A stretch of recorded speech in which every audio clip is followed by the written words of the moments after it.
న్యాయశాఖ, హోం, మద్య నిషేధం, ఎక్సైజ్ మరియు అగ్నిమాపక శాఖలు. మంచివారు భయపడనప్పుడు చెడు శక్తులు బలహీనమవుతాయన్నటువంటి రొనాల్డ్ రీగన్ సూక్తిని గుర్తు చేస్తూ తీవ్ర వాతావరణ పరిస్థితుల్లోనూ, పండగల సమయంలోనూ, అత్యవసరాలు, విపత్తులు, ప్రజా కార్యక్రమాలలోనూ సమయంలోనూ వ్యక్తిగత అవసరాలను పక్కన పెట్టి రాత్రింబగళ్లు కర్తవ్యాన్ని నిర్వహించేదే మన పోలీసు దళమే.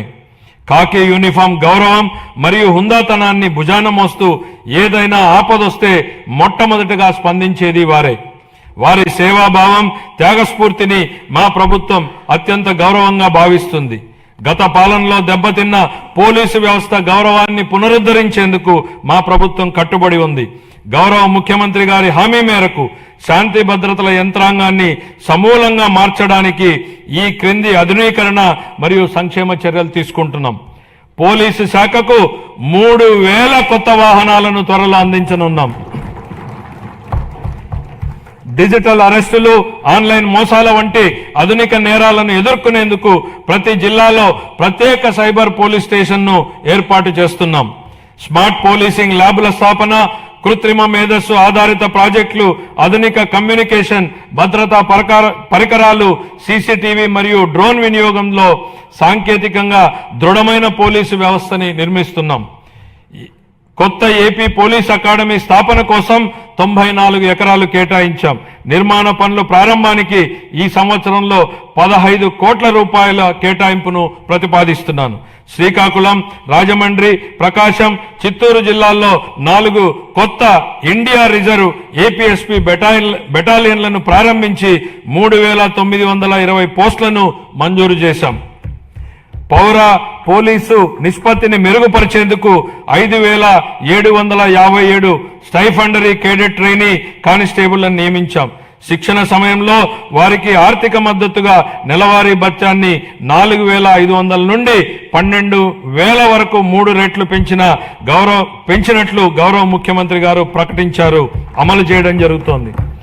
పోలీసు సిబ్బందికి బకాయి ఉన్న టీఏడీఏలు, సెలవు సంబంధిత బకాయిలు, వైద్య రీయింబర్స్మెంట్లు తదితర చెల్లింపుల కోసం దాదాపు 500 కోట్లను విడుదల చేశాం. పోలీస్ కానిస్టేబుల్ నుంచి డీజీపీ వరకు 20 లక్షల నుండి 45 లక్షల వరకు ఉచిత బీమా కవరేజీ కల్పించే గ్రూప్ పర్సనల్ యాక్సిడెంట్ ఇన్సూరెన్స్ పథకాన్ని పునరుద్ధరించాం. గత 5 ఏళ్లలో విస్తరించిన గంజాయి సమస్యను ప్రత్యేక విభాగం ఈగల్ ద్వారా మరియు డ్రోన్ల వినియోగంతో కట్టడి చేస్తున్నాం. మహిళల భద్రత కోసం శక్తి యాప్ను ప్రారంభించాం. దీని ద్వారా 7 నిమిషాల్లో స్పందన లభిస్తుంది మరియు వేధింపులకు పాల్పడే వారిపై కఠిన చర్యలు తీసుకుంటాం. జిల్లా న్యాయ వ్యవస్థ కోసం కోర్టు భవనాలు మరియు నివాస గృహాల నిర్మాణాన్ని విస్తృతంగా చేపట్టాం. న్యాయ వ్యవస్థకు 349 కోట్ల విలువైన పనులను మంజూరు చేశాం. 26-27 తొలి దశలో 100 కొత్త కోట్లను ఆమోదించాం. పునర్వ్యవస్థీకరించిన ఎక్సైజ్ విధానంతో మద్యం రంగంలో లీకేజీలను పూర్తిగా నివారించాం. అవినీతి లేకుండా ఆదాయం రాష్ట్ర ఖజానాకు సక్రమంగా చేరుతోంది. అగ్నిమాపక సేవల ఆధునీకరణలో భాగంగా 17 కొత్త అగ్నిమాపక కేంద్రాలను స్థాపిస్తున్నాం. స్పందన సమయాన్ని తగ్గించేందుకు అత్యాధునిక శోధన మరియు రక్షణ పరికరాలతో కూడిన అగ్నిమాపక వాహనాలను కొనుగోలు చేస్తాం. రాష్ట్ర శిక్షణ కేంద్రాన్ని మౌలిక సదుపాయాల అభివృద్ధి ద్వారా బలోపేతం చేస్తాం. 26-27 ఆర్థిక సంవత్సరానికి హోంశాఖకు 9165 కోట్లను కేటాయించాలని నేను ప్రతిపాదిస్తున్నాను.